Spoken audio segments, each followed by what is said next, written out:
Another one of the important tasks you'll have to do with regions is actually move it left and right.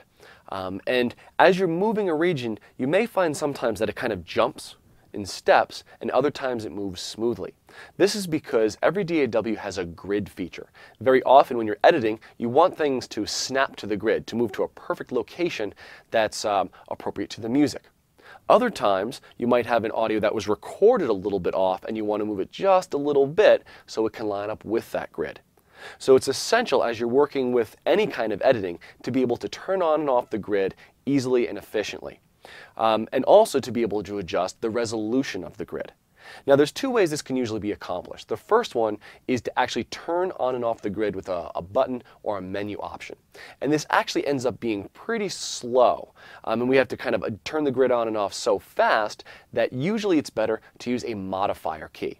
So usually, as you're editing, you could just drag the region and you could hold a modifier key like Command, Control, Shift, or Option so that moves very smoothly and you can fine-tune its location.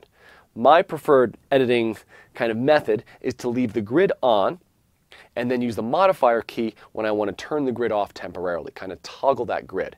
Learning the modifier key is going to be essential. It's going to make you much faster at what you do, and it just becomes natural. You just naturally will go to it. Usually you find your right hand on the mouse and your left hand kind of sitting on those modifier keys. And there's other modifier keys that'll work well for you as well. There'll be one for copy and paste. Usually that's like Option. You can hold Option and drag something, and it'll create a copy of it to copy and paste efficiently. So learning those modifier keys can be really important.